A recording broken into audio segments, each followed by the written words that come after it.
जय श्री कृष्ण। आप सभी को वैशाख पूर्णिमा की ढेरों शुभकामनाएं।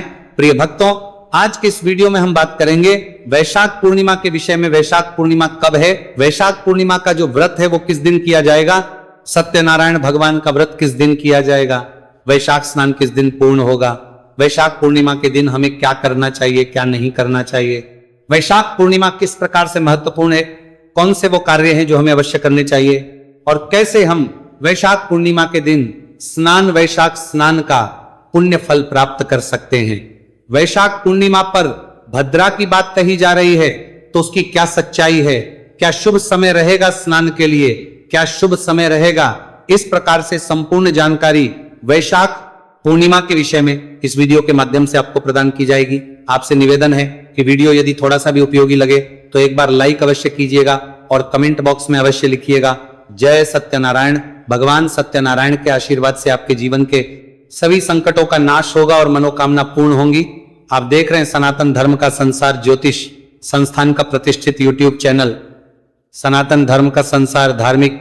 हम यहाँ सभी व्रत और त्योहारों की सही शास्त्रीय जानकारी प्रदान करते हैं। ज्योतिष शास्त्र और पंचांग के आधार पर आपको बताते हैं कौन सी तिथि कब है, व्रत आदि कब करना है, क्या विधि, क्या नियम और क्या गलती नहीं करनी है। प्रिय भक्तों, ये जो पूर्णिमा है जिसे वैशाख पूर्णिमा कहते हैं, ये साधारण दिन नहीं है। इसका महत्व शास्त्रों में बहुत अधिक है। जैसे हमने वैशाख का महत्व आपको बताया कि महिमा शास्त्रों में है कि ये 12 महीनों में श्रेष्ठतम महीना है, अर्थात कार्तिक में जो पुण्य है उससे अधिक माघ का पुण्य है और माघ से भी अधिक का पुण्य है। तो 12 महीनों में सर्वाधिक अगर पुण्य आपको प्राप्त होता है तो इसी महीने में स्नान, दान और जप आदि से प्राप्त होता है। और जिस प्रकार से यह माह महत्वपूर्ण है, वैसे ही इस महीने की जो पूर्णिमा है ना, यह भी उतनी ही महत्वपूर्ण है। जैसे कार्तिक पूर्णिमा को आप बड़ा महत्व देते हैं, कार्तिक पूर्णिमा की बड़ी महिमा कही जाती है, वैसे ही पूर्णिमा की महिमा बड़ी है। शास्त्र कहते हैं कि इस दिन जो मनुष्य स्नान करता है वह श्रेष्ठ वैशाख स्नान का पुण्य फल प्राप्त करता है। इसमें 3 दिन की बड़ी महिमा है। इसके विषय में मैंने एक अलग से वीडियो अपलोड किया है कि कैसे जो 3 दिन है इसे त्रिवेणी कहा गया है, वो किस प्रकार से महत्वपूर्ण। तो उनमें से महत्वपूर्ण जो दिन है वो है ये, क्योंकि इस दिन भगवान नारायण स्वयं देवताओं के साथ इस पृथ्वी लोक पर वास करते हैं और आपको आशीर्वाद देने के लिए आते हैं। इसीलिए पूर्णिमा का स्नान मनुष्य को अवश्य करना चाहिए। पूर्णिमा पर किया गया स्नान, वैशाख पूर्णिमा पर किया गया स्नान आपके पितरों को तृप्त करता है, आपके पापों का नाश करता है। स्नान कैसे? पूर्णिमा के दिन या तो आप किसी पवित्र नदी में स्नान करें, गंगा जी जा सकते हैं, जमुना जी जा सकते हैं, और कोई नदी आपके आसपास है वहां जा सकते हैं, संगम में जा सकते हैं। जो लोग नहीं जा सकते वो घर पे स्नान कीजिए। पर घर पे कैसे? जो आप जल भरेंगे नहाने का, उसमें थोड़े से काले तिल और थोड़ा सा गंगा जल मिला लीजिएगा और उसके बाद मंत्र युक्त स्नान कीजिएगा। हर हर गंगे बोलते हुए स्नान कीजिएगा, या फिर ओम नमो नारायण आए, ओम नमो नारायण आए, ओम नमो भगवते वासुदेवाय, इस प्रकार से आप स्नान करें। यह स्नान जो है मनुष्य के सभी पापों का नाश करता है और आपके पुण्यों को कई गुना अधिक बढ़ा देता। तो वैशाख पूर्णिमा के दिन स्नान की बड़ी महिमा है। पहला कर्म स्नान हुआ। स्नान करना कब चाहिए? इसका स्नान आपको मूलतः सूर्योदय से पहले कर लेना चाहिए। सबसे उत्तम तो यही रहता है। प्रश्न आता है जी, सूर्योदय कब हो रहा है? तो इस दिन सूर्योदय का जो टाइम है दिल्ली के अनुसार अगर मैं बताऊं तो ये 5:42 पर सूर्योदय हो जाएगा। तो उससे पहले पहले लगभग आपको स्नान कर लेना चाहिए। इसका पुण्य फल अधिक है, इसलिए मैं आपको इस दिन के स्नान विशेष बल दे रहा हूं। स्नान करने के बाद शुद्ध वस्त्र धारण कीजिए। स्वच्छ वस्त्र धारण करके सबसे पहले यम तर्पण या यमराज को जल दीजिए। ये वैशाख का अंतिम दिन है और इस दिन यमराज को अवश्य ही जल देना चाहिए। संभव है तो मीठे चावल और दही से भरा एक पात्र किसी ब्राह्मण को दान दीजिए। ये यमराज के नाम का दान होगा। इस पूर्णिमा के दिन आपको करना चाहिए। आप में से जितने भी लोगों ने वैशाख स्नान किया है उन्हें तो अवश्य ये कर्म करना चाहिए, क्योंकि शास्त्र है कि वैशाख स्नान का फल तब तक नहीं है जब तक आप यमराज को उनका हिस्सा वैशाख में नहीं देते। तो एक तो उनका हिस्सा जो आप प्रतिदिन देते आए होंगे, 1 लोटा जल आपने अर्पित करना था, वो आपने किया होगा, आज भी करना है। और अंतिम दिन पर आपको प्रयास करके चावल बनाने हैं और दही के साथ वो ब्राह्मण को अर्पित करने।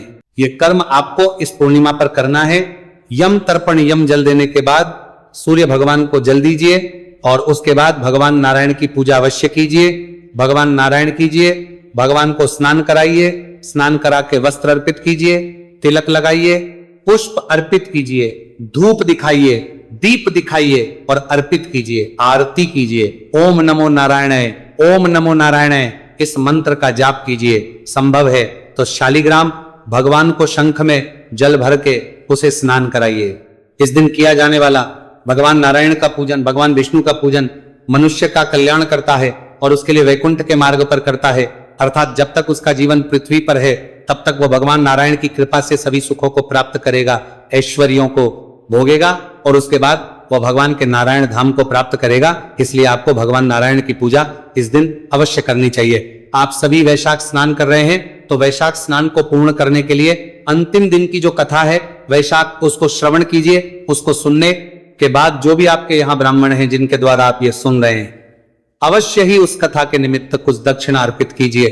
जिसकी जैसी सामर्थ्य हो, ये चीजें सामर्थ्य के अनुसार होती हैं। ईश्वर कहते हैं जिसको जैसा मैंने दिया उसको वैसा ही देना चाहिए और जैसा आप देते हैं वैसा ही प्रभु आपको आगे देते हैं। तो आप जिस भी किसी मंदिर में आप कथा सुनने जा रहे हैं तो उनसे कथा आदि सुनने के बाद, पूर्णता के बाद ब्राह्मण के निमित्त आप वस्त्र अर्पित कर सकते हैं, दक्षिणा अर्पित कर सकते हैं, उपादान कर सकते हैं। इसकी बड़ी महिमा है। जिन्होंने वैशाख स्नान किया है उन्हें ब्राह्मण भोजन कराना चाहिए। एक जोड़ा ब्राह्मण ब्राह्मणी का बुलाएं तो कल्याणकारी है। अगर नहीं बुला पाते हैं, क्योंकि सबकी सामर्थ्य अगर नहीं होती है, तो उस व्यक्ति को कुछ सूखा खाने की सामग्री आदि जो है वो ब्राह्मण को अर्पित कर देनी चाहिए या मंदिर में दे देनी चाहिए। सारे लोगों के यहाँ हो सकता है ब्राह्मण भोजन के लिए उपलब्ध ना हो तो वो किसी गरीब को भोजन करा दे, गाय माता को चारा खिला दे, पक्षियों को चूंगा डाल दे, दाना डाल दे या चींटियों को आटा भून के और वह अर्पित कर दे। ये वो कार्य है जो इस दिन करने हैं, पूर्णिमा के दिन। तो ये आप जब पूर्ण करते हैं उसके बाद ही आपका स्नान जो है पूर्ण होता है। बाकी मैं आपके वैशाख स्नान के उद्यापन के लिए या अंतिम दिन के समापन के लिए अलग से वीडियो पहले ही रिकॉर्ड कर चुका हूं। आपको शीघ्र ही प्राप्त हो जाएगा, उसका आप अवश्य लाभ लीजिएगा। उसमें मैंने एक एक बात बताई है कि कैसे आपका वैशाख स्नान पूर्ण होगा। तो आपकी वैशाख का क्या करना है वो बताया, भगवान का पूजन करना है ये मैंने आपको बताया। स्नान के विषय में आपको बताया, यमराज के जल तर्पण और दान के विषय में मैंने आपको बताया। इस आपको मंत्र जप करना चाहिए। मंत्र जप किसका करें? मंत्र जप आप ओम नमो नारायणाय, ये मूल मंत्र है इस महीने का और ये अंतिम दिन है इस महीने का। जितना हो सके इसका जप कीजिए, ओम नमो नारायणाय। अगर गुरु मंत्र आपको मिला है तो गुरु मंत्र का जप कीजिए या आपके जो इष्ट देव हैं आप उनका जप कर सकते हैं। पर जप आपको इस दिन अवश्य करना चाहिए, क्योंकि इस दिन का जो पुण्य है वो अधिक कहा गया है। सामान्य दिनों में जब आप वही मंत्र जाप करते हैं तो उतना पुण्य नहीं मिलता जितना इस दिन आप इस मंत्र को जप तो मिलेगा। वैशाख पूर्णिमा के दिन जल दान कीजिए। जल दान की बड़ी महिमा है। आप प्याऊ लगवाइए, कहीं पर किसी मटके आदि को रखवा दीजिए, किसी व्यक्ति की व्यवस्था कर दीजिए जल पिला सके, या कहीं कोई ऐसा भंडारा आदि हो रहा है वहां आप जलदान कर दीजिए, अन्न दान कीजिए और जो वस्तुएं ला के ना दे सके वो धन दान कीजिए। इस दिन आपको खूब दान देना है। साथ ही आपको इस दिन पितृ तर्पण अवश्य करना चाहिए। शास्त्र कहते हैं कि जो वैशाख पूर्णिमा के दिन अपने पितरों को तृप्त करता है कि पितृ प्रसन्न होते हैं और वो उस व्यक्ति को खूब खूब आशीर्वाद प्रदान करते हैं, क्योंकि ये वैशाख की पूर्णिमा है। इस दिन आपको देखिए, यूं तो वैशाख मास में प्रतिदिन पितृ तर्पण कहा गया है, जल तर्पण कहा गया है कि प्रतिदिन आपको अपने पितरों को जल तर्पण करना चाहिए। वैशाख में जो लोग प्रतिदिन ना कर पाए हों, कम से कम इस पूर्णिमा के दिन आपको जल तर्पण अवश्य करना चाहिए। कैसे करना है आप में से बहुत से जानते भी होंगे, जो नहीं जानते हो तो बताऊं कि स्नान आदि से निवृत्त हो कि स्वच्छ वस्त्र धारण करके जो भी उपयुक्त आपको समय लगे, इस कार्य के लिए सबसे उपयुक्त जो समय होता है वो होता है कुतुब काल का। पितृ तर्पण के लिए कुतुब काल का समय भारत में चलता है 11:40 से और 12:20 के बीच में यह कुतुब काल का समय होता है। इस समय में लगभग पूरे भारत में कुतुब काल चल रहा होता है। तो इस समय में अगर आप ये जल तर्पण करते हैं तो श्रेष्ठ कर कहा गया है। बाकी इसको सूर्योदय से और सूर्यास्त से पहले कभी भी कर सकते हैं, सूर्योदय के बाद करना है और सूर्यास्त से पहले पहले कर लेना चाहिए। सूर्यास्त के बाद ये नहीं होता है। करना क्या है, एक लोटा लीजिए तांबे का, उसमें पहले थोड़ा सा गंगा जल भरिए, फिर शुद्ध जल भरिए, काले तेल डालिए, एक पत्ता तुलसी का डालिए, आसन लगाइए और दक्षिण दिशा की ओर मुख करके बैठ जाइए। गीता के 7वें अध्याय का श्रवण कीजिए। गीता का 7वां अध्याय सुनने के बाद उसका पुण्य विधि विधान से अपने पितरों को अर्पित कीजिए। लोटे को दोनों हाथों में उठा लीजिए, भगवान का ध्यान करते हुए निवेदन कीजिए कि हे भगवान विष्णु, मैंने ये जो गीता का 7वां अध्याय सुना है, इसका संपूर्ण पुण्य मैं अपने पितरों को अर्पित करता हूं या करती हूं। जो पितर है उन सबको ये पुण्य प्राप्त हो। आप किसी एक विशेष पितर को भी अर्पित कर सकते हैं और आप चाहे तो सभी को अर्पित कर सकते हैं। इसमें सबको करें तो कल्याणकारी होता है, क्योंकि बहुत से ऐसे पितर भी होते हैं जिनके विषय में आपको पता ही नहीं होता। कई बार कुछ अज्ञात पितर भी होते हैं जो हमसे तृप्ति की कामना रखते हैं, तो हमें ऐसे ही बोलना चाहिए कि हम अपने सभी पितरों को जो मुझसे जल तृप्ति की कामना करते हो, मैं उन सभी को ये पुण्य अर्पित करता हूं या करती हो, पुण्य उन्हें प्राप्त हो और वो तृप्त हो, तृप्त हो, तृप्त हो। उसके बाद इस जल से आपको तर्पण करना है। सीधे हाथ में अंगूठा उंगली होती है, उसके बीच का जो क्षेत्र है उसे पितृ तीर्थ कहते हैं। तो उलटे हाथ में जो है लोटा पकड़िए और एक बड़ा बर्तन लीजिए, उसमें जो सीधा हाथ है अंगूठे और उंगली के बीच का जो पितृ तीर्थ कहा गया है, वहां से इस जल को अर्पित कीजिए। दक्षिण दिशा की ओर मुख करके मंत्र रहेगा, ओम सर्व पितृ देवताभ्यो नमः। इस प्रकार से तर्पण कीजिए और अपने पितरों से निवेदन कीजिए, हे मेरे पितरों, मैंने गीता के 7वें अध्याय का पुण्य आपको अर्पित किया। ये जल मैं आपके निमित्त अर्पित कर रहा हूं, इसे स्वीकार करें। तृप्त हो, तृप्त हो, तृप्त हो। इस प्रकार से पितरों का तर्पण करना है। ये जल आपको पीपल में अर्पित करना है। हाँ, अगर कभी मान लो रविवार का दिन हो तो उस दिन पीपल में अर्पित नहीं करना चाहिए, बरगद में या अन्य पौधों में डाल सकते हैं। तो प्रिय भक्तों, ये वो कार्य हैं जो आपको इस पूर्णिमा पर अवश्य करने हैं। अब मैं बात करता हूं उस कार्य की जो प्रत्येक पूर्णिमा पर किया जाता है, और वो है सत्यनारायण भगवान का व्रत और पूजन।